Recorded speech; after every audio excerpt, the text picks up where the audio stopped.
les amis, j'espère que vous allez bien. On se retrouve aujourd'hui pour la découverte du tout nouveau Lexus RX. Et le Lexus RX, c'est quoi? Eh bien, il s'agit déjà de la 5e génération du grand SUV de luxe de Lexus, car on l'oublie parfois, mais ce RX était l'un des instigateurs du segment du SUV de luxe, car la première génération date déjà de 1997.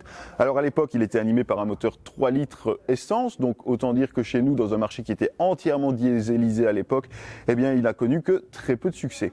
Néanmoins, Lexus a persévéré et depuis a pas mal redressé la barre, puisqu'aujourd'hui, il y a quand même 300 000 RX qui ont été vendus en Europe par la marque japonaise, et ça c'est plutôt un bon chiffre. Cette nouvelle génération arrive avec de sérieux arguments. On a tout d'abord ce tout nouveau style, puisque ce RX adopte un style qui est encore plus travaillé que sur le dernier NX par exemple, mais un style qui est plus travaillé mais aussi un petit peu moins torturé, un petit peu moins tendu en tout cas, puisqu'on a l'impression que les traits ont été quelque peu adoucis, et ça se remarque notamment au niveau de la calandre avant, parce que si vous regardez cette calandre, eh bien, elle est vraiment entièrement intégrée dans la carrosserie, dans le pare-choc. Regardez, il n'y a pas vraiment de limite nette entre la carrosserie ici et la calandre. Tout se fond vraiment l'un dans l'autre. Et ça, c'est vraiment une rupture par rapport à ce que faisait Lexus jusque-là, où on avait de très grandes calandres avec un jonc chromé tout autour qui vraiment faisait ressortir cette calandre. Et ces traits adoucis, on les retrouve également dans tout le reste du design de la voiture, notamment les phares. Alors ça reste très tendu, notamment ici, eh bien, on a toujours cette pointe caractéristique comme ça, mais les angles sont un petit peu moins travaillés sur les côtés. Et puis quand on suit la voiture de profil, on a également un profil qui semble adouci. Alors ça peut venir également des nouvelles proportions de la voiture, puisque la longueur totale est exactement la même que la précédente génération, mais l'empattement est 6 cm plus long. Alors ça permet d'avoir de nouvelles proportions pour le profil qui semble plus effilé, également parce que la ligne de toit ici a été réduite d'un petit centimètre. Et puis surtout, parce qu'on a à l'arrière un porte-à-faux qui lui a été réduit de 6 cm, donc les proportions de la voiture se veulent plus sportives et toujours aussi fluides, notamment par cette custode noire ici affinée qui tire vraiment la ligne vers l'arrière et qui est une des caractéristiques qu'on retrouvait déjà sur le précédent modèle. Et puis à l'arrière, on retrouve la grande tendance du moment sur les SUV, c'est bien sûr ces feux qui sont joints par un bandeau lumineux sur toute la largeur du haillon, et cette partie arrière affiche également une plus grande simplicité des traits. On a quelque chose de très élégant, notamment dans le soin apporté aux détails, puisqu'on a par exemple ce lettrage Lexus ici qui apporte beaucoup de finesse.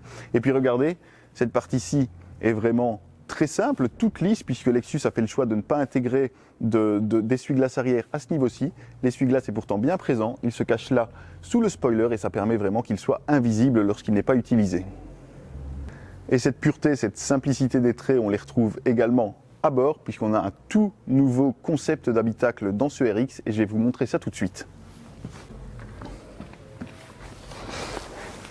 À bord, on retrouve donc également quelque chose de beaucoup plus sobre que précédemment, puisque désormais tout le tableau de bord est concentré autour de ce grand écran, cet immense écran, j'ai même envie de dire, puisqu'il affiche une diagonale de 14 pouces. Il pilote le nouveau système multimédia qu'on a déjà pu voir dans le NX, si vous avez déjà eu la chance de le découvrir. C'est un système multimédia qui est bien sûr connecté, qui permet également des connectivités étendues avec Apple CarPlay et Android Auto, mais qui est également doté d'un assistant vocal qui reconnaît les commandes en langage normal.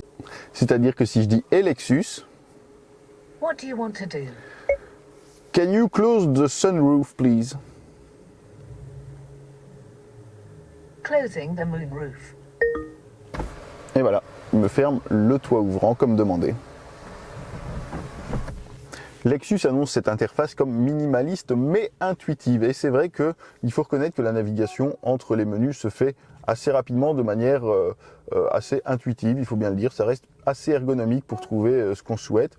Maintenant, bien sûr, vous entendez ici, il y a chaque fois un petit son qui se fait entendre chaque fois qu'on clique sur un menu. Tout ça est bien entendu paramétrable, mais on est surtout très content de conserver des commandes de climatisation bien physiques, puisque ça évite d'avoir à passer par l'écran chaque fois qu'on veut régler la température notamment. Et puis, vous le voyez, l'accès au siège chauffant et ventilé se font à chaque fois en un seul clic, puisque ce menu de climatisation reste d'office en superposition par rapport aux autres menus du véhicule. À cet écran s'ajoute un autre écran face au conducteur, forcément pour toutes les informations de conduite. Alors c'est un système avec un affichage qui n'est pas vraiment personnalisable, c'est-à-dire qu'on peut, oui, afficher les différentes fonctions de l'ordinateur de bord, afficher les médias si on le souhaite, etc. Mais on n'aura pas toute une panoplie de personnalisation comme on peut en avoir parfois sur des modèles concurrents. Et puis à ce système s'ajoute encore l'afficheur tête haute dans le pare-brise, qui est toujours très pratique pour ne pas avoir à quitter la route des yeux. L'équipement est également enrichi, notamment sur le plan de la sécurité active, puisqu'on a désormais une caméra à 360 degrés.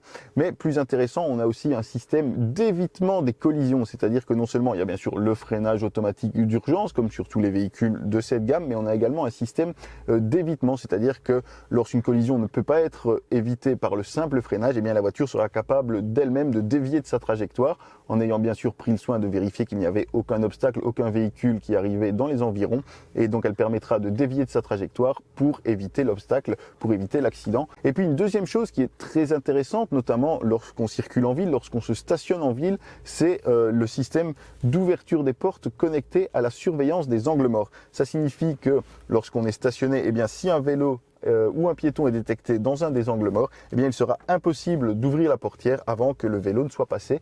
Et ça c'est plutôt bien puisque selon Lexus, ça permettrait d'éviter jusqu'à 95% des accidents avec les usagers faibles dans ces conditions. Lexus insiste beaucoup également sur le travail de qualité qui a été fait dans l'habitacle et franchement on peut dire qu'on est vraiment dans une voiture de luxe. Les assemblages, les matériaux sont vraiment super bien choisis, on a du cuir absolument partout, donc que ce soit sur les sièges où on a un cuir perforé et des sièges ventilés, je le rappelle. Puis regardez sur la coudoir centrale, sur toute la console centrale, sur les contreports, tout est vraiment habillé de cuir et du beau cuir vraiment épais, très agréable au toucher. Ça c'est vraiment une excellente surprise. Puis il est marié sur les parties supérieures ici des portières avec un tissu, lui aussi de très bonne qualité. Et puisqu'on est dans la version haut de gamme, on a même droit au système audio Mark Levinson qui est donc réservé aux finitions les plus huppées. Les passagers arrière ne sont pas en reste parce qu'on a vraiment beaucoup de place à l'arrière. La banquette est très confortable, très bien dessinée. Et puis regardez ici l'espace que j'ai au niveau des jambes. C'est encore mieux que sur le précédent modèle grâce à l'empattement allongé. Et puis surtout, eh bien, on dispose des mêmes niveaux d'équipement qu'aux places avant puisqu'on a des sièges non seulement chauffants, mais également ventilés. Ce qui, même pour la catégorie, reste quand même assez rare. Alors ici aussi, on a beaucoup de connectiques puisqu'on a 2 ports USB et ça, ce sera très bien notamment pour brancher les tablettes, les jeux vidéo, les smartphones. Et on a même une prise 220 volts qui permettra donc d'utiliser de petits appareils électriques. Mais c'est vraiment le passager arrière droit qui aura la meilleure place puisqu'il a même une petite surprise.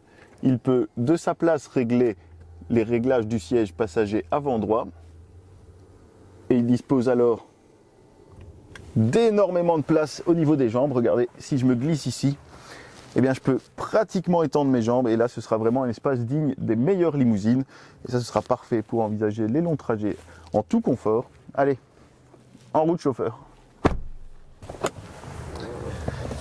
Et puis au niveau du coffre, là encore, ce Lexus évolue puisqu'on a un volume qui est à peu près identique à la précédente version, soit environ 539 litres.